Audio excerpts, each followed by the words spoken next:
Barkland lay in the sun streaming in through his bedroom window. He was napping, which he was wont to do on a long day like today. He wasn't much for the group's activities, but would rather be working on his own things, much like today. It often involved maps or reading of certain books that most animals had never thought to look for. He wasn't having a particularly good nap. He was having a terrible dream. He thrashed slightly and woke with a start. Rams! Those blasted rams! He said groggily to himself. He rubbed his eyes moodily as he got up off the bed and looked out the window before him. He lived in the Deep Root Tavern, on one of the top floors in a room with a splendid view of the town square.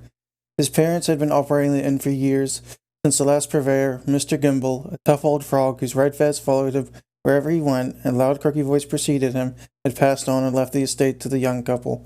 They had been working for him for years beforehand, and most everyone knew that they were to inherit the tavern's responsibilities, though it came as a shock to the Badgers themselves at the time. They were grateful for the community's encouragement and kept it running smoothly ever since. Barkland opened his window and let out the noise of the town wash over him. It soothed him for some reason, knowing that he could wander down there and not worry about getting in someone's way while they went about their duties for the festival. He closed the window and went down the stairs to the main hall of the tavern, passing an old fox as he did so on the stairwell. Fox tipped his hat at him and winked, and Barkland smiled sheepishly back towards him as he passed.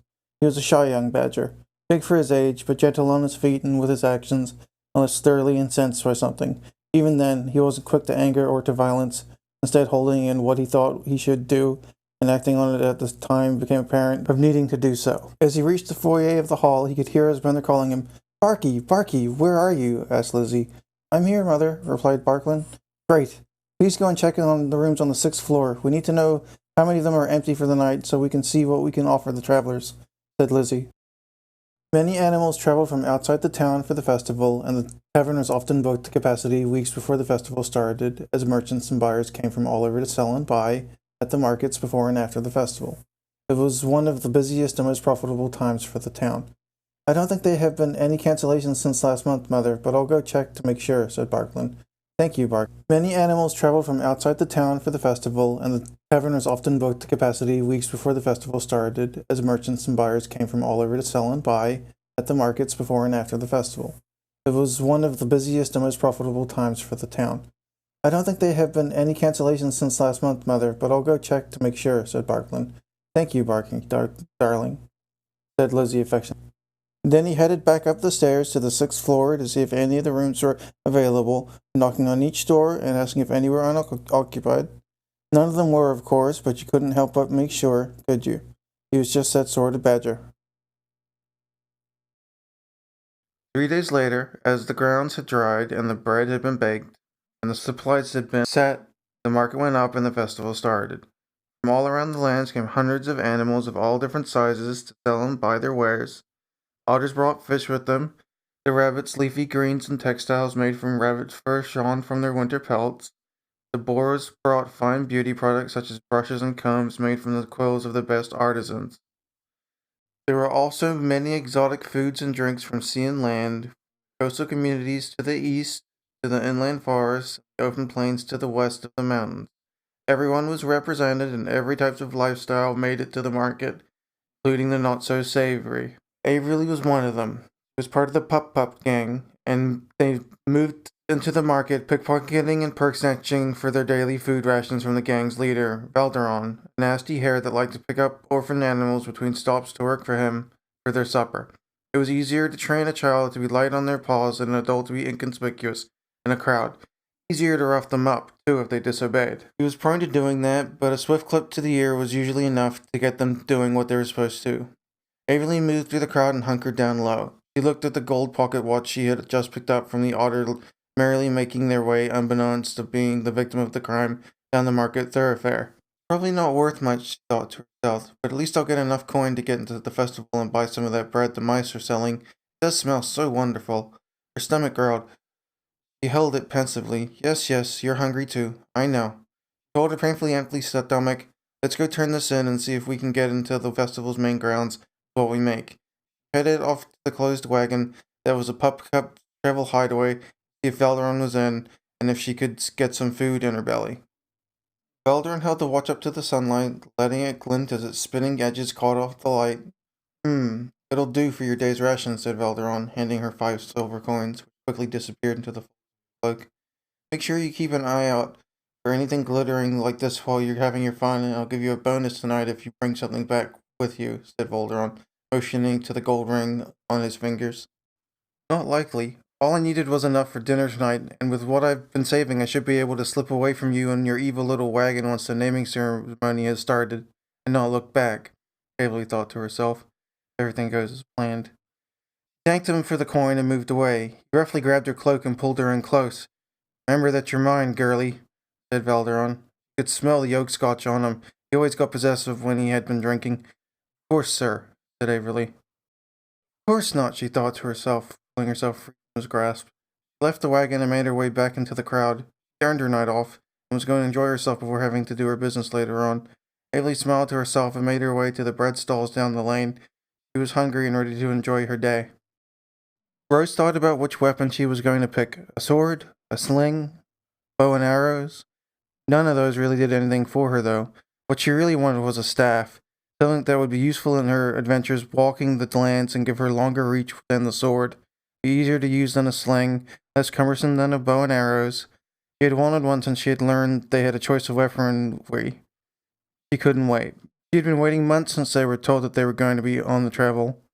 She had been getting steadily more excited as the festival date came on the horizon. Now it was finally the night before, and she wasn't able to think of much else at all.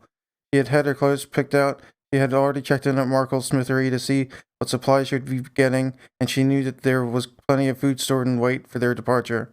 Her mother snapped her back to reality. Please go and get some loaves from the back of the booth, darling, said Janice. There's a heavy line waiting, and we might as well get them now rather than when we need them. No point in keeping them waiting, is there? It was a double-wide stall, the front being the store and the back end housing scores of bread loaves to sell. From the front of the stall to the back towards one of the many racks with waiting loaves ready for sale. She pulled a pan of loaves out from the rack nearest her and brought it around to the front, placing it where her mother could reach them without having to move out of her selling spot at the front counter. They worked well together. One more should do it, her mother said, without moving from her spot. All right, Rose replied. Rose went back to the storeroom and was beginning to reach for another pan when something reached out and touched her foot beneath the tent flap. Oh! Rose squeaked as a paw withdrew underneath the side of the tent wall and tried another sweep, undeterred about touching a living thing, this time brushing her ankle. The paw withdrew again, and the shadow being cast against the tent edge moved down a few paces, where it reappeared again, reaching for something a little less alive to grab. Rose grabbed the pan and brought it to her mother and said, There's someone trying to pilfer a loaf of bread from us. Well, why don't you go and see who it is, and maybe we can give them something to eat instead of them having to steal it. We have plenty to share, said Janice. I will, and they better be ready for me, said Rose. Rose went back to the storeroom where at the very end, near the baker's racks of trays, she could see the paw sliding up the tent flap, having almost reached their goal. She promptly went over and grabbed the paw and pulled the animal it belonged to through the opening under the tent and into the storeroom, bowling the mouse over as she did so.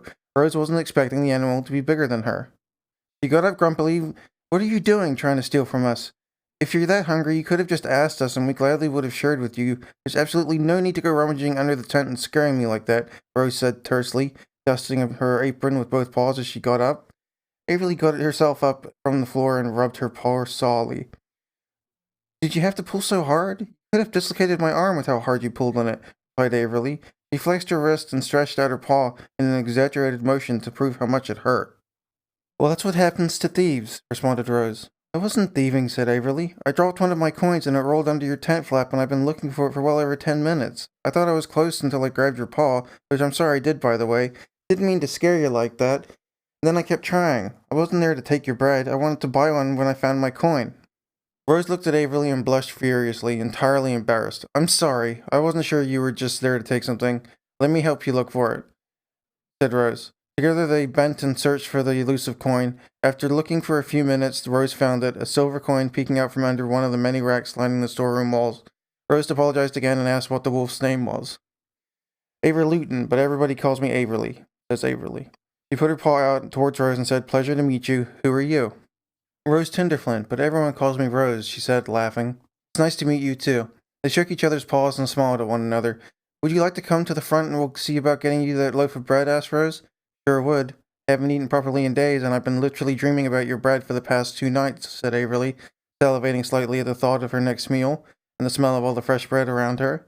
But we can fix that, replies Rose, as they moved to the front of the stall. Mother, this is Averly. She is not a thief, and she is also very hungry, said Rose. Great! We've got plenty of bread, and I brought some honey cream buns for you and me to share when we're done for the day. Why don't you two go and take a couple of them and a loaf of bread and go and have a break? Replies Janice. Averly, my name is Janice, and as you can tell, I'm Rose's mother. Pleasure to meet you, dear. Averly blushed slightly and said it was also a pleasure, and thanked her for the food. They went into the back of the stall to get their provisions. Rose wrapped the still warm bread in the last to be made from this morning, and 2 of the honey cream buns, her favorite dessert since childhood, in a small tea towel. She grabbed 2 bottles of honeydew-flavored water for good measure, and looked at Averly. Ready for our picnic, Rose asked. Sure am. Thanks again for the food, said Averly. She looked at the bundled meal with admiration and great expectancy. They went back to the front of the stall, bent under the serving bar, and were on their way. Janice waved to them as they went. Have fun, you two, said Janice.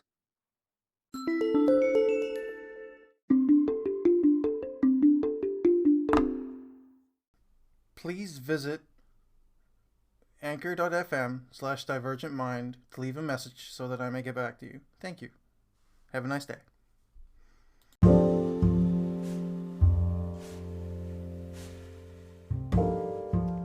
Did you catch that mistake in this episode?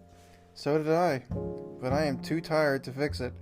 Maybe I'll go back and fix it later, but for now, it'll be as it is. Hopefully there won't be any more mistakes like that in the future. Thanks for listening. Have a wonderful day.